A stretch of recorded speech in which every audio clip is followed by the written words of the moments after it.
मित्रों, मुझे खुद नहीं पता था कि मैं ये सूचना आज आपको दूंगा।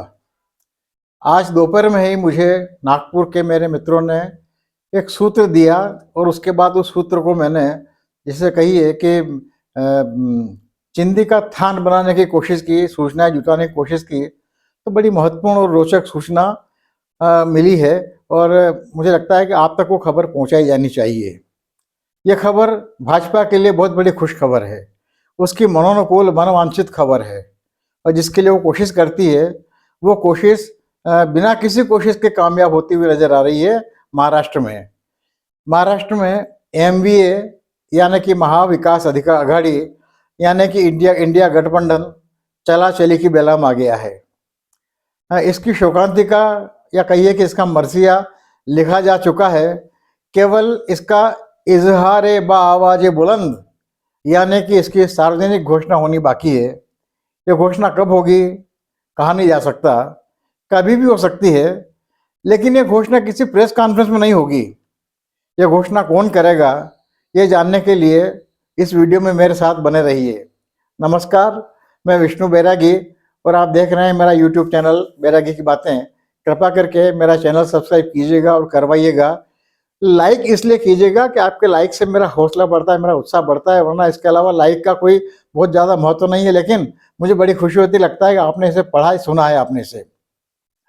महाराष्ट्र विधानसभा चुनाव के बाद अब राजनीति करने के लिए वहाँ पर बाकी राजनीतिक दलों के पास में कोई बहुत बड़ा काम नहीं रह गया है।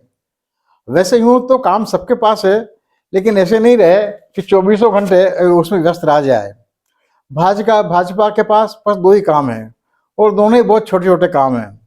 पहला काम है अपनी 132 की संख्या को 145 पार पहुंचाना। इस काम में उसे बहुत शानदार अनुभव है और इस काम में भाजपा अपने आप में वैश्विक स्तर का प्रशिक्षण महाविद्यालय विश्वविद्यालय है। ये काम वो कभी भी पूरा कर लेगी और यूँ कहिए कि इसे पूरा करने की शुरुआत हो चुकी है।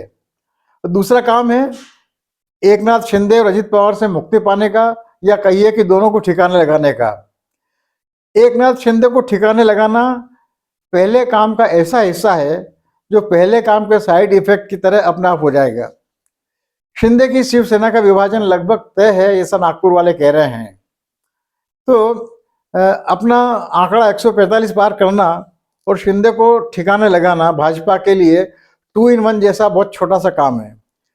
शिंदे का नाम जरूर एकनाथ है, लेकिन देश प्रदेश की राजनीति में उनका नाथ कोई नहीं है। महाराष्ट्र की राजनीति में सर्वाधिक व्यस्त आदमी अब वही बने रहेंगे। उन्हें खुद का अस्तित्व भी बचाना है और अपने समर्थकों को भी बचाना है।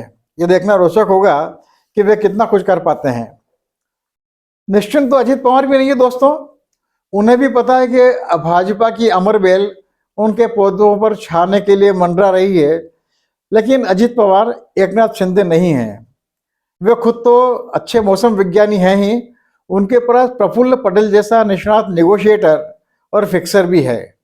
इसलिए अजित पवार फिलहाल बेफिक्र भले ही नहीं हो, लेकिन बहुत सुरक्षित घेरे में है। और वैसे भी कोई माने नहीं माने, उन्हें शरद पवार का भी बहुत बड़ा बल उनके पीठ पर है, क्योंकि हमारे यहाँ कहावत अंग्रेजी में कि blood is thicker than water, खून पानी के मुकाबले ज़्यादा गाढ़ा होता है और घुटना अंततः पेट की ओर झुकता है। इसलिए अजित पवार शिंदे के मुकाबले बहुत ज़्यादा सुरक्षित है, बहुत ज़्यादा सुरक्षित घेरे में है।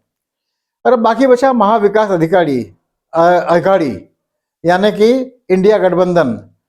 तो उसकी दशा आज जब मैं आपसे बात कर रहा हूँ, जैसे नागपुर वाले मित्र बता रहे हैं कि 3 तिगाड़ा काम बिगाड़ा जैसी हो गई है। इसके तीनों घटकों में कांग्रेस घटक पूरी तरह से फुर्सत में है। उसके पास जो काम है वो काम वो बरसों से करती चली आ रही है, और वो काम है गलत फैसले लेना, अपनी गुटबाजी में उलझे रहना और अपने वालों को हराना। बाकी बचे उद्धव ठाकरे और शरद पवार।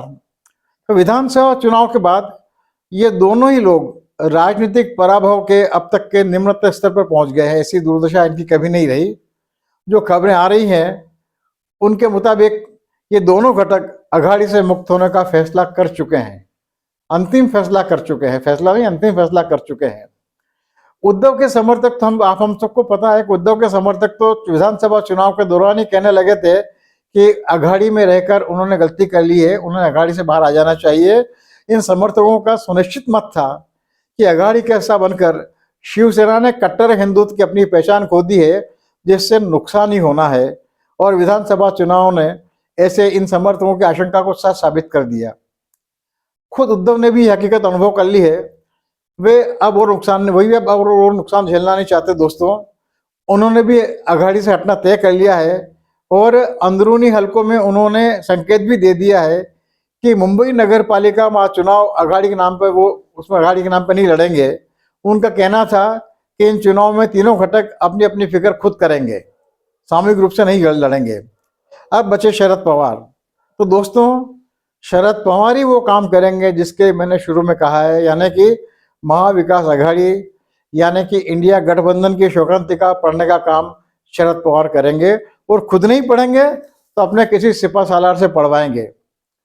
मित्रों, आप जानते हैं कि शरद पवार महारथी हैं महाराष्ट्र में राजनीति के, लेकिन उनकी एक आदत है कि वो पावर से बाहर ज़्यादा देर तक नहीं रह सकते।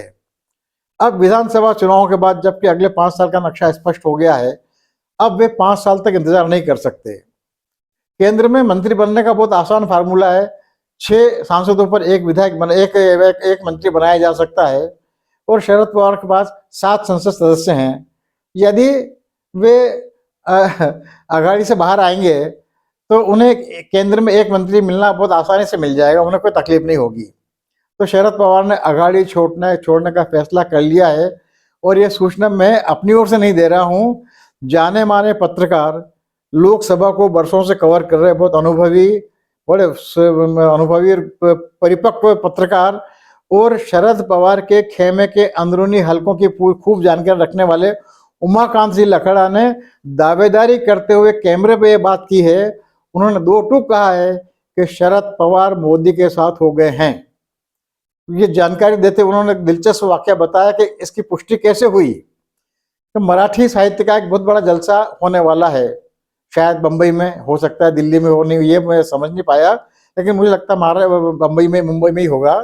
तो मराठी का साहित्य बहुत बड़ा जलसा होने वाला है। तो जलसे का आयोजक लखेड़ा जी ने कहा कि साहित्यिक जलसे के आयोजक पवार साहब के पास पहुंचे और उनसे अनुरोध किया कि पवार साहब इस जलसे के स्वागत अतिथि हो जाए, शायद स्वागताध्यक्ष, अतिथि का मतलब मैं अंदाज लगा रहा हूं। तो शरद पवार ने कहा कि मैं तो आऊंगा ही, लेकिन अच्छा होगा कि आप मोदी जी को भी बुला लो। अपनी ओर से बिना मांगे सलाह दी उन्होंने।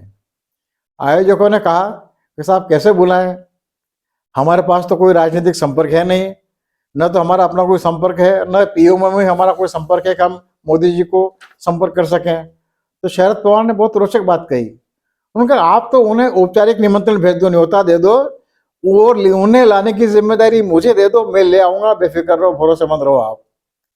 लखेड़ा जी ने लगभग चुनौती देते हुए कहा कि यदि मेरी बात गलत हो तो मराठी जलसे के आयोजक मेरी बात का खंडन करें। और लखेड़ा जी ने फिर कहा इतने प्रमाण है मेरी इस बात के, वो इसका खंडन कर ही नहीं सकते। तो दोस्तों, लखेड़ा जी के अनुसार महाविकास अघाड़ी यानी इंडिया गठबंधन का समापन सुनिश्चित हो गया है। अघाड़ी के तीनों घटकों को अब अपनी अपनी चिंता करनी है। खुलकर खेलने के लिए भाजपा के लिए महाराष्ट्र में मैदान पूरी तरह से खाली है। अघाड़ी की शोकांतिका आपको अचानक सुनने को मिल जाए तो चौंकिएगा नहीं और मेरे इस वीडियो को याद कीजिएगा। बहुत बहुत धन्यवाद। कृपा बनाए रखिएगा। सदैव की तरह आपका कृपाकांक्षी मैं विष्णु बैरागी। नमस्कार।